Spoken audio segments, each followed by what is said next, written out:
ఆత్మహత్య చేసుకునేందుకు అనుమతి ఇవ్వండి. ఇది వ్యాపం కేసులో నిందితులైన 70 మంది మెడికోలు రాష్ట్రపతిని కోరిన కోరిక. ఈ కేసులో ప్రస్తుతం జైల్లో ఉన్న వీరు ఆత్మహత్య చేసుకుంటామంటూ ఏకంగా ప్రణబ్కు లేఖ రాయటం సంచలనం సృష్టిస్తోంది. అయితే ఇలాంటి లెటర్ గురించి తమకు తెలియదని అంటున్నారు జైలు అధికారులు.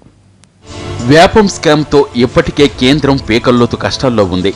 రోజు ఈ అంశం పార్లమెంటును కుదిపేస్తోంది.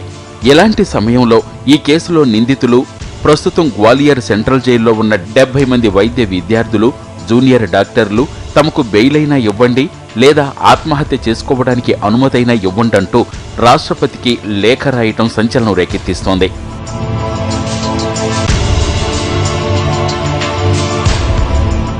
వ్యాపం ఉద్యోగులు, ఉన్నతాధికారుల అక్రమాల వల్ల బలిపశువులమయ్యామంటూ అందులో పేర్కొన్నారు మెడికోలు.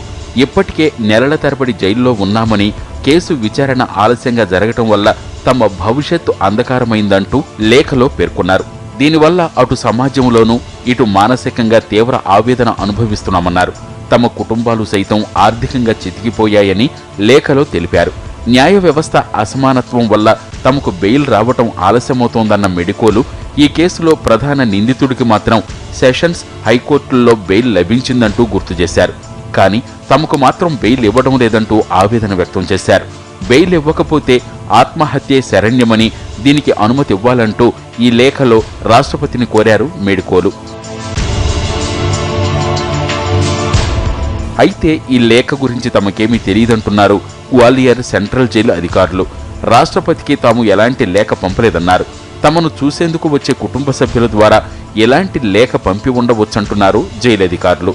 గతంలోనూ 5 మెడికోలు ఆత్మహత్యకు అనుమతించాలంటూ రాష్ట్రపతికి లేఖ రాయటం అప్పట్లో సంచలనం రేకెత్తించింది. వ్యాపం కేసులో నిందితులు, విచారణ జరుపుతున్న అధికారులు మరణిస్తుండటం తమలో భయాన్ని పెంచుతోందంటూ అప్పట్లో లేఖ రాశారు. తమ ప్రాణాలకు ముప్పుందని, అలాంటి చావు చావడం కంటే స్వయంగా ఆత్మహత్య చేసుకునేందుకు అనుమతించాలంటూ గతంలో మెడికోలు రాష్ట్రపతికి రాసిన లేఖలో పేర్కొన్నారు. మొత్తానికి వ్యాపం నిందితులు తమకు చావే శరణ్యమంటూ ఏకంగా రాష్ట్రపతికే లేఖ రాస్తుండటం కలకలం రేపుతోంది. దీనిపై ప్రణబ్ ఎలా స్పందిస్తారన్నది ఆసక్తిగా మారింది.